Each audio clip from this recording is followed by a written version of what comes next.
Alrighty, for this one, we are going to be on our back the entire time. We're going to start with a little pelvic tilt warm-up just to get our spine moving and our belly warmed up. So we're going to tilt the pelvis and round the spine into the mat. So you're imprinting your spine, specifically that low back, into the mat, and then going in the opposite direction and arching, lifting the lower and maybe even part of the mid-back up, and then just going and reversing that. And we'll go to each direction about 5 times. This is preparing our spine. It's going to help us eventually get into the position we want to be in for when we start our ab work. So we're just starting here on our back with our knees bent, feet planted. And then after your last one, when you find that imprint, stay there. So it's really, really important that there's no space between the lower back and the mat. Belly's engaged, rib cage is closed, and it stays that way. Now we're going to stay here. I'm just going to explain something really quick. For those that don't know, there's an exercise in Pilates called the 100. It's a breathing exercise, but it's also an ab exercise. It's called the 100 because you take 100 breaths. You take 5 quick inhales, 5 quick exhales, little sips of air. And while you're doing that, your arms are at your side and you're pumping your arms, and the pumps coincide with the breath. So everything happens at the same time. It's a very, very good core exercise. It's a very fundamental Pilates exercise. We are going to kind of break it down, and we're only going to do half at first, and then we'll go into the other half in a little while. So just so we understand how the 100 works, because a lot of people do it wrong, a lot of people kind of just butcher it or breathe wrong, or don't really know what they're doing to begin with. So just think of that, 5 quick inhales, 5 quick exhales, you're pumping your arms at your side, and you're in a lift, you're in a chest lift. So the head and shoulders are lifted the entire time, unless of course you can't sustain that. So we're not even going to do that yet, but we're going to do that very soon. So make sure that the back is imprinted still, reach your arms up towards the sky, keep your feet planted, and then just lift the head and shoulders up, coming into a little basic crunch, and then release it. So as the head and shoulders lift, your arms lower down to your side, and then release, arms reach back up. So this is going to prepare us for that 100, or the first half of it. Think of this as just a little prep to get our body into the right position. And we are starting with a very basic version of the 100. So it's not even going to be the full Monty. It's just going to be a good starting point, because we will work up to getting into the full 100 in the future. We'll do a few more. Really focus on keeping the head, neck, and shoulders up off the mat and not just yanking the neck up. It's not a neck exercise, it's an ab exercise. And at the bottom, when you lower the head down, make sure the ribs don't flip, because we want to keep that core tight. Now we're going to hold this next one up, shoulders down under the ears, arms are long and strong at our sides, and we're going to do that 100. We're going to do half, 50. So we start to breathe. Inhale, 2, 3, 4, 5. Exhale, 2, 3, 4, 5. Inhale, 2, 3, 4, 5. Exhale, 2, 3, 4, 5.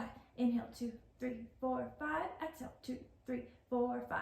Inhale, 2, 3, 4, 5. Exhale, 2, 3, 4, 5. Inhale, 2, 3, 4, 5. Exhale, 2, 3, 4, 5, and rest. And kind of rock the knees side to side. So that'll kind of give you a good idea of how the 100 works. And we'll do another variation to finish out the last 50 in a little bit. So from here, we're on our backs. We're going to continue with some type of crunch work.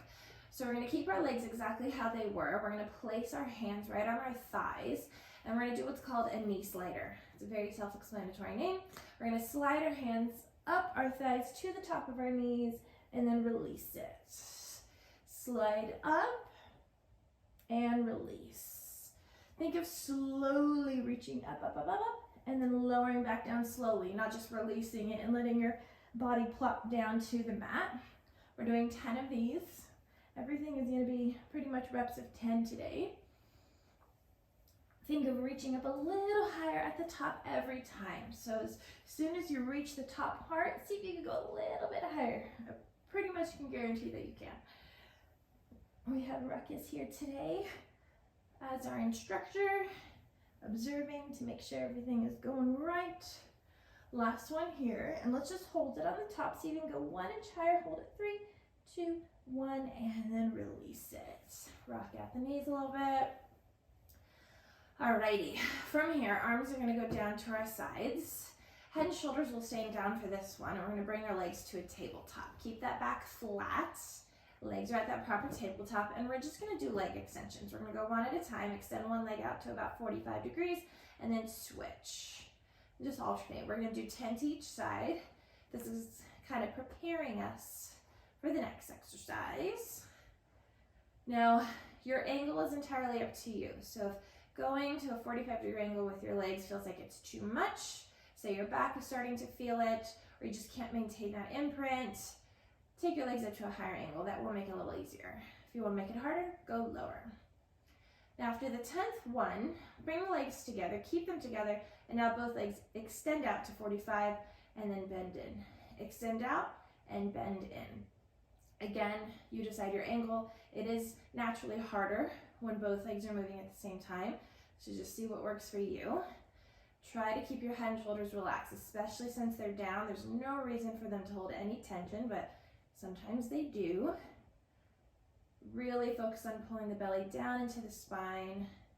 We're going to do just one more, 10 as usual, and then we'll rest. We're kind of breaking down these exercises that we're going to do next. So the next one we're going to do is a reverse crunch, or a little hip lift. We're going to keep our knees bent for it.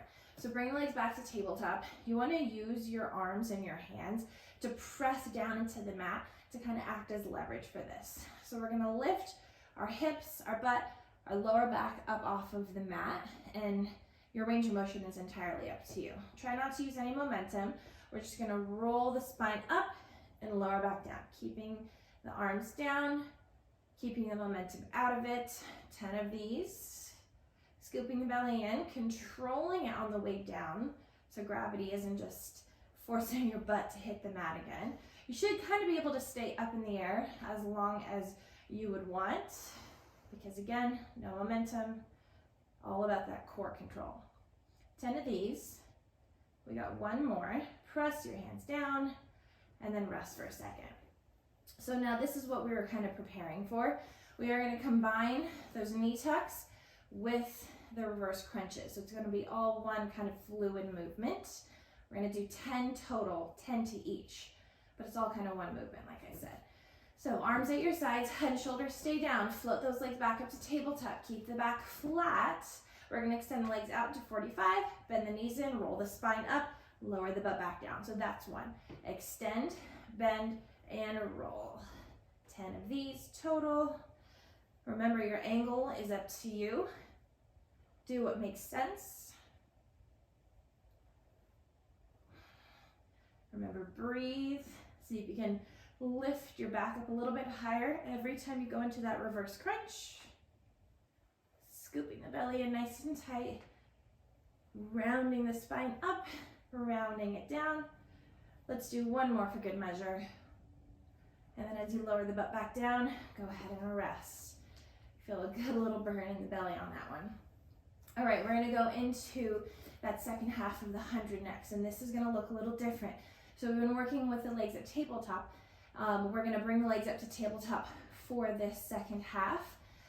It gets to a little closer version of what the 100 is actually supposed to look like. So let's bring the legs back to tabletop.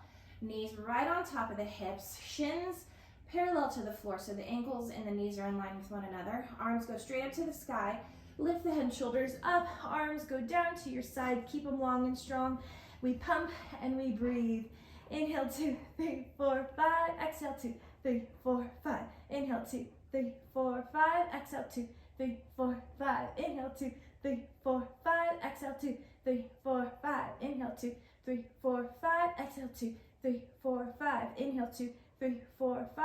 Exhale, 2, 3, 4, 5. And rest. Ruckus was over here, making sure that my back was nice and flat during that. Okay, one last thing here, quick and dirty. Let's hit a plank. So I guess I lied. We're not on our back the entire time, but we are most of the time. So you're going to come into a plank, forearms down. If you need to be on your knees, of course, that's an option. Just press your hips forward and make sure you're not sinking too low with them. Otherwise, we are up into an actual plank. We're here. Let's just kind of settle in and find our positioning. Legs are long and strong. Little tuck of the tailbone. We're pressing the breastbone up away from the mat so we're not sinking into our chest or our shoulders. Neck is long, belly pulls up. Everything is active because planks are a full body exercise. All right.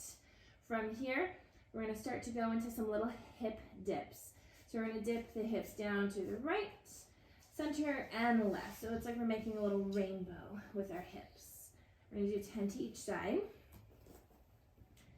You'll kind of see how low you want to go, but it really doesn't have to be anything crazy. Activating the obliques a little bit here. Keeping the belly burning from all those crunches. A few more to each side. Try to keep your neck long. Try to avoid looking at your belly. One more to each side. We're not going to be done though. Find center. If you need to come down on your knees, keep working, but come to your knees. Otherwise, we're still on our toes, right? Now from here, we're going to rock forward and back on our shoulders and our toes. So you'll kind of see that the ankles are moving, shoulders are moving. We're doing 10 of these. This is it. Stay strong to the end, breathe. Last 3, 2, 1 more, and we rest. To child's pose.